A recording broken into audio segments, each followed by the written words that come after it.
श्रीमंत योगी हा शब्द तसा समर्थ रामदासांनी वापरलेला शब्द आहे आणि तोच शब्द रणजित देसाईंनी आपल्या श्रीमान योगी कादंबरीच्या टायटल म्हणून घेतला आणि तो पॉप्युलर शब्द आहे की एक असा व्यक्ती की ज्याला आपण म्हणूयात की जो राजा आहे परंतु तरी सुद्धा तो त्याच्यापासून अलिप्त आहे.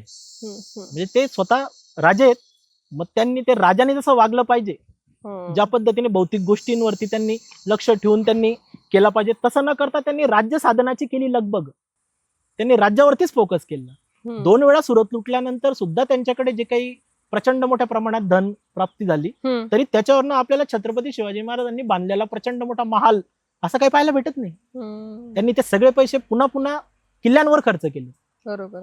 त्यांनी जिंजीच्या किल्ल्याची पूर्ण तटबंदी पाडून पुन्हा उभी केली. नवे किल्ले बांधले सिंधुदुर्ग सारखे. जंजिरा ताब्यात मिळत नाही तर सिंधुदुर्ग बांधला. वेगवेगळे किल्ले बांधले, पुन्हा नव्याने उभारणी केली. तर ते जे काही त्यांना धनप्राप्ती होत असे ती ते राज्याच्या कामी लावत होते. राज्यासाठी सैन्य, राज्यासाठीचे किल्ले, राज्याचं प्रशासन याच्यात त्यांनी तो खर्च केला. मग प्रचंड मोठ्या धनलक्ष्मीमध्ये असताना सुद्धा त्याचा आस न बाळगून जनतेच्या कल्याणासाठी काम करणारा व्यक्ती हा योगी पदालाच प्राप्त होतो. शेवटी काय असते की त्याच्यात आध्यात्मिक अँगल आपण काही तपश्चर्या आपल्याला बाहेर जाऊन करायची असते अशातलाच भाग. इव्हन समर्थ रामदासांनी सुद्धा ते त्या ठिकाणी मेन्शन केले दासबोधामध्ये की जर ज्याला संसारामध्ये ज्याला जमलेलं नाही त्याला परमार्थ काय जमणार आहे. बरोबर. ज्याला व्यवहार आला नाही त्याला तो अध्यात्मामध्ये पण तो अपयशीच ठरणार. बरोबर. तर मग ते असे योगी की जे संसारात होते परंतु त्यांना संसारामधल्या भौतिक गोष्टींचा वारा लागला नाही. श्रीमंत होते परंतु त्यांनी त्या श्रीमंतीचा स्वतःसाठी लाभ घेतला नाही, जनतेसाठी घेतला, म्हणून ते त्याला आपण योगी म्हणूयात. आणि तुम्ही जो अध्यात्माचा प्रश्न म्हटला की ते मध्ययुगामधले एक हिंदू राजे होते की ज्यांचा धर्मावरती विश्वास होता. ते धार्मिक पण होते पण धर्म भोळे नव्हते. त्यांनी वेगवेगळ्या आपल्याला उदाहरणं आपल्याला सापडतात. त्यांनी जी काही बेसिक जी कन्सेप्टच मांडली की हे राज्य कोणाचं आहे, श्रींचं राज्य आहे. स्वराज्यामध्ये त्यांनी सांगितलं की हे कोणाचं राज्य, श्रींचं राज्य. वास्तविक शिवाजी महाराजांना राज्याभिषेकाची काही गरज नव्हती, ते जनतेच्या मनात होते. बरोबर. तरी सुद्धा त्यांनी राज्याभिषेक का केला, कारण ते तुम्हाला दाखवतं की ही गादी असणार आहे इथनं पुढे. बरोबर. तुम्हाला लढायचंय ह्या एका कॉन्सेप्टसाठी, या सिम्बॉलसाठी. माणसं येतील जातील, मग ही किती जबरदस्त कन्सेप्ट की त्यांनी ती गादी तयार केली. मग नंतर जनता याच्यासाठी लढली, गादीसाठी, आणि जवळपास 27 वर्ष लढली. तर जागोजागी तुम्हाला रेफरन्सेस सापडतात की शिवाजी महाराजांच्या धार्मिकपणाचे. राज्याभिषेकाच्या वेळेला तुम्हाला रेफरन्स सापडतो की त्यांनी गागा भट्टांना जेव्हा राज्याभिषेक केला परंतु त्याच्यानंतरच्या 13 दिवसांमध्ये राजमाता जिजाऊ वारल्यात. त्याच्यानंतर हंबीरराव मोहितेचं निधन झालं. त्यांच्या एक पत्नींपैकी एक पत्नी वारल्यात.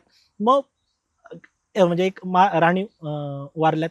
मग त्याच्यामुळे काय झालं की एक निश्चलपुरी गोसावी होते, त्यांनी येऊन सांगितलं की जो गागा भट्टांनी केला त्याच्यामध्ये थोडे दोष राहिलेत, मग आपल्याला परत एकदा करावा लागेल. ते म्हटले ठीक आहे पुन्हा एकदा करूयात. मग पुन्हा एकदा तो राज्याभिषेक तांत्रिक पद्धतीने केला गेला. याचा अर्थ काय की ते जनमानसामध्ये जे सामान्य समज आहेत की जे गरजेचे आहेत ते त्याला ते मान्यता देत होते, पण याचा अर्थ ते अतिशय धार्मिक होते अशातला भाग नाही. याचं बेस्ट एक्झाम्पल आपल्याला दिसतं की अष्टप्रधान मंडळापैकी 8 प्रधान, त्यांचे अष्टप्रधान मंडळापैकी फक्त 2 व्यक्ती की ज्यांना आपण पंडितराव आणि न्यायाधीश म्हणजे धार्मिक काम करणारा मंत्री आणि न्यायदान करणारे मंत्री, हे 2 मंत्री वगळता उरलेल्या 6च्या 6 मंत्र्यांना हे कंपल्सरी होतं की तुम्ही युद्धामध्ये भाग घेतला पाहिजे आणि तुम्ही लढ्यांमध्ये भाग घेऊन मोहिमा तुम्हाला दिल्या जातील. पेशव्यांना दिली जाईल, सुमंतांना दिली जाईल, डबीरांना दिली, सगळ्यांना दिली जातील.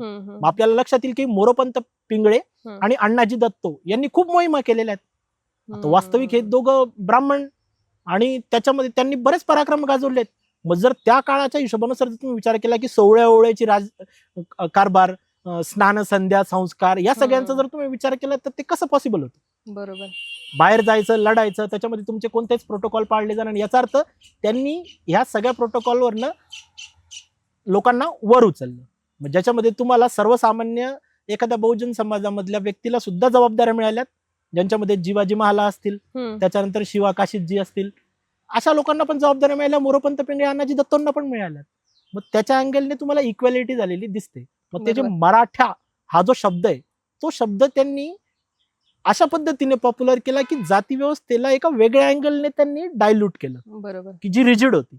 म्हणजे मराठी आडनावाचे तुम्हाला ब्राह्मणांमध्ये पण मराठी आडनाव दिसतील, त्याच्यानंतर मराठे तर मराठे आहेतच, क्षत्रियांमध्ये जे काही वर्णाश्रम व्यवस्थेचा जर आपण विचार केला, बहुजनांमध्ये पण ते पण स्वतःला मराठी, म्हणजे पूर्ण महाराष्ट्र स्वतःला मराठा समजणार. बरोबर. मग ह्या अँगलने सगळी इक्वल पातळीवरती आली की सिम्बॉलिकली वागण्यात पण आले. बरोबर. मराठा साम्राज्य निर्माण, त्याला मराठा साम्राज्य म्हणतात. ते काय ब्राह्मण साम्राज्य नव्हतं किंवा क्षत्रिय साम्राज्य नव्हतं, मराठ्यांनी स्थापन केलं. मग मराठ्यांमध्ये कोण आहेत? सगळेच 18 पगड जातीचे लोक.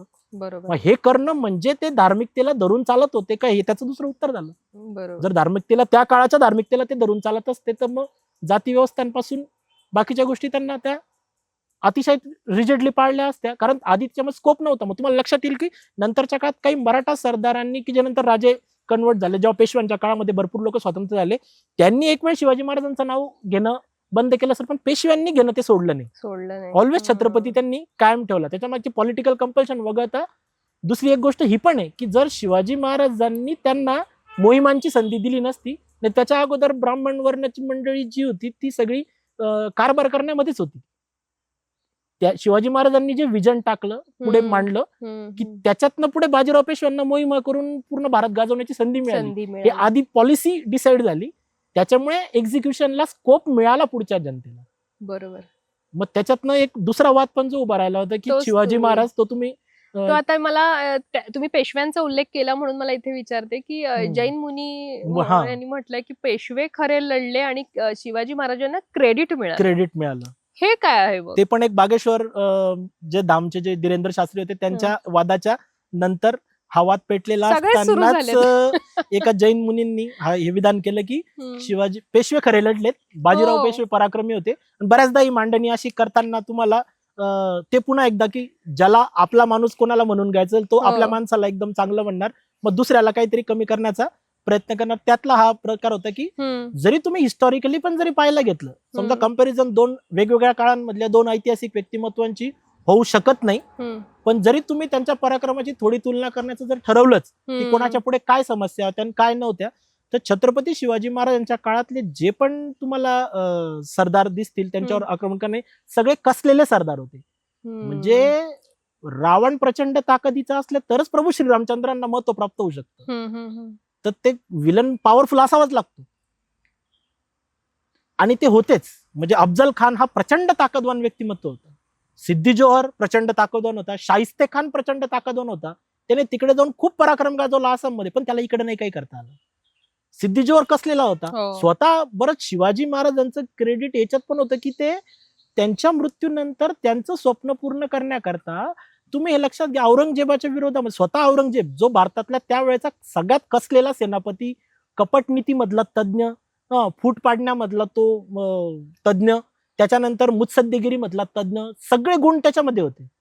प्लस तो कुठल्याही प्रकारच्या, यालाच आपण एक वेगळ्या अँगलने म्हटलं की त्याला सुद्धा आलमगीर जिंदापीर म्हटलं जायचं मुस्लिम धर्माच्या अँगलने जर विचार केला की तोही कुठल्या भौतिक गोष्टींपासून लांब, त्यालाही स्टेट, त्याचं राज्य हे जास्त महत्वाचं होतं, ते कॉन्सन्ट्रेट होता. मग याचा अर्थ तोही कॉन्सन्ट्रेटेड होता राज्य जिंकण्याकरता. असा ताकदवान व्यक्ती आपली सगळी ताकद घेऊन 27 वर्ष महाराष्ट्रात राहिला, पण तो जिंकू शकला नाही.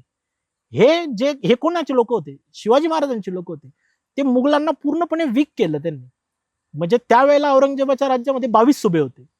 त्याच्यानंतर त्याने आधी 5-6 वर्ष प्रयत्न केला स्वराज्य जिंकण्याचा, मग ते शक्य झालं नाही संभाजी महाराजांमुळे. मग त्यांनी एका वर्षी 1686 ला आदिलशाही आणि 1687 ला कुतुबशाही जिंकली. एका वर्षात पुन्हा एकदा स्वराज्य जिंकण्याचा प्रयत्न केला, तरी 2-3 वर्ष ते शक्य झालं नाही. मग संभाजी महाराजांना, छत्रपती संभाजी महाराजांना त्यांनी धोक्याने पकडलं. मग त्यांना त्यात तो ह्या मानसिकतेत होता, आणि ती मध्ययुगानुसार त्याची मानसिकता बरोबर पण होती. राजा गेला, राज्य गेलं, बरोबर, राजधानी जिंकली, खजिना ताब्यात आला, राजाला पकडून मारून टाकलं, छत्रपतींना लँड आपल्या ताब्यात आलेली आहे. याचा अर्थ मध्ययुगाच्या हिशोबानुसार जिंकलं की, पण नाही जिंकला तो. त्याच्या हिशोबानुसार तो क्रायटेरियानुसार जिंकला होता. मग त्या काळानुसार सगळे लोक त्याच्या विरोधामध्ये लढायला उभे राहिलेत. आता आपण येऊ बाजीराव पेशव्यांच्या काळात. हे लढल्यानंतर मराठे जे ताकदवान झालेत, 1707 मध्ये औरंगजेब मेल्यानंतर 1720 पर्यंत पुन्हा वीक, 1720 पर्यंत 1-2 थोडे बरे राजपुत्र बसलेत मुघलांमध्ये. त्याच्यानंतर एक वीक राजपुत्रांची रांगच्या रांग सुरू झाली की जी थेट बहादूर शाह जफर पर्यंत येऊन थांबली. अशा वीक राजपुत्रांच्या कार्यकाळामध्ये 1720 मध्ये बाजीराव पेशवे गादीवर बसलेत आणि 1740 पर्यंत त्यांनी लढाई लढली आहे मुघलांच्या वीक बादशहांच्या हाताखाली असणाऱ्या परस्परांशी भांडणाऱ्या सरदारांमध्ये. बरोबर. त्यातला त्यात निजाम पॉवरफुल होता, बाकीचे लोक होते. जर तुलना करायची म्हटली की स्वतः औरंगजेबाविरुद्ध लढणारी महाराजांची जनता, मग याच्याने काही बाजीराव पेशव्यांचं महत्व कमी होत नाही. पण जर तुम्हाला करायचं तर हे काम हा चमत्कार आहे बरोबर एका अँगलने, आणि हे काम झालं म्हणून मराठा हे राज्य हे साम्राज्यात कन्वर्ट होऊ शकलं. म्हणजे बाजीरावांना तो पराक्रम करता आला कारण की छत्रपती शिवाजी महाराजांनी ते राज्य निर्मिती करता तो कारभार केला होता. यात अजून एक महत्वाची गोष्ट अशी लक्षात येते की हा विषय इतका इंटरेस्टिंग आहे की औरंगजेबाच्या काळात मध्ये औरंगजेब दख्खनला सुभेदार होता. शहाजहानच्या काळामध्ये काबूल कंधार जिंकण्याचे प्रयत्न औरंगजेब तिकडे पण गेला होता, त्याला पाठवलं होतं, त्याला शक्य नाही झालं. मग तिकडे जिंकण्याचे प्रयत्न सोडून द्यावे लागले. मग त्यांनी वायव्य सीमा ही सोडून दिली की आपण जिंकू शकत नाही. ते शांत बसले की आपल्याला कंधार जिंकता येत नाही. बरोबर.